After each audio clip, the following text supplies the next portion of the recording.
अस्सलाम वालेकुम नाज़रीन, मैं हूं अदील हैदर और आप देख रहे हैं मेरा YouTube channel legal and economic discussions. नाज़रीन, आईएमएफ का एक दरीना मुतालबा था कि ज़राअत पर टैक्स लगाया जाए, एग्रीकल्चर पर टैक्स लगाया जाए।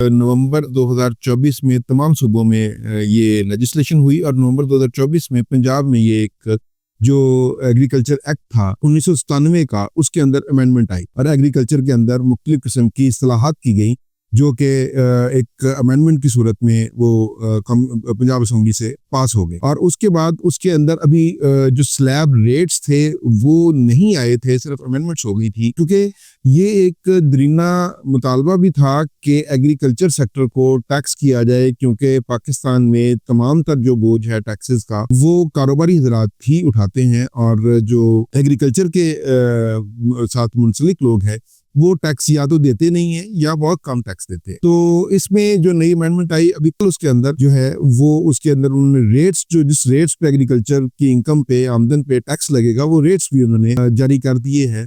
और उसके अंदर जो रेट्स आए हैं मैं उसको थोड़ा सा आपको बता दूं। पहले 6 लाख रुपए तक जो ज़राई आमदन होगी उसके ऊपर कोई टैक्स नहीं होगा।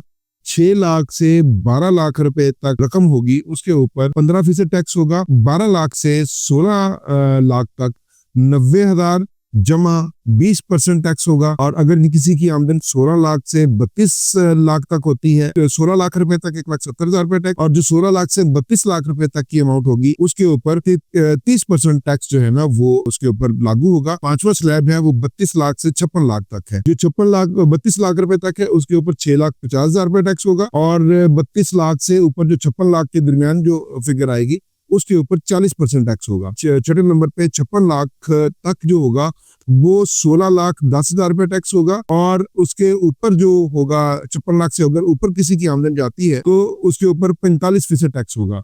और इसके बाद जो कंपनीज हैं उनको भी उन्होंने डिफाइन किया है। इसके ऊपर जो स्मॉल कंपनीज हैं जिनका वॉल्यूम बहुत स्मॉल है, छोटी कंपनीज हैं, उनके ऊपर जो टैक्स है वो रेट 20% दिया गया है। और जो बड़ी कंपनीज हैं उनके ऊपर जो रेट दिया गया है, अगर वो एग्रीकल्चर का बिजनेस करती हैं, प्राइवेट लिमिटेड कंपनीज हैं, उसके ऊपर 29% टैक्स है। इसके अंदर थोड़ी सी एक वजाहत कर दें, क्योंकि ये इतने पहले, क्योंकि इससे पहले बड़े नॉमिनल से रेट्स थे और उसके ऊपर लोग अपने जो फार्मर थे या जो काश्तकार थे या जो जिम्मेदार थे वो उसके ऊपर टैक्स जमा कराते थे, वो बहुत नॉमिनल रेट्स है। अब जो रेट्स आए हैं इसके ऊपर थोड़ी सी एक अप्रीहेंशन कह लें, या एक जो फार्मर्स के दरमियान या काश्तकारों जिम्मेदारों के दरमियान जो उन्हें एक चीज़ जो तंग कर रही है या जो चीज़ जिसकी वजह से वो परेशान है, वो ये कि इसके ऊपर जो रेट्स उन्होंने अभी जो जारी किए हैं ये अनरियलिस्टिक है और ये बहुत ज़्यादा हाई रेट्स है।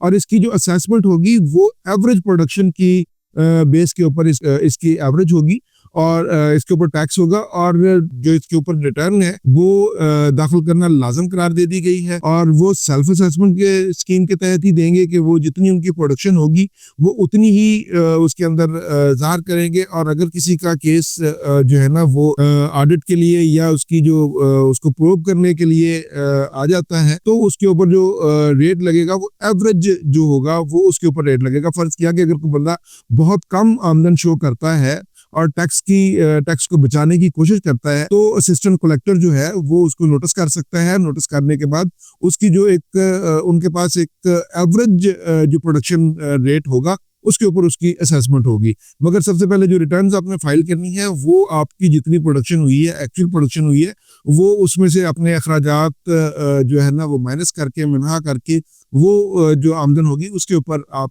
टैक्स देंगे। लेकिन ये क्योंकि बिल्कुल एक नई जो चीज़ आई थी, इसलिए जो आवाम तक इस चीज़ को पहुंचाना बड़ा ज़रूरी था। आज के लिए इतना ही, इजाज़त दीजिए। अल्लाह हाफिज़।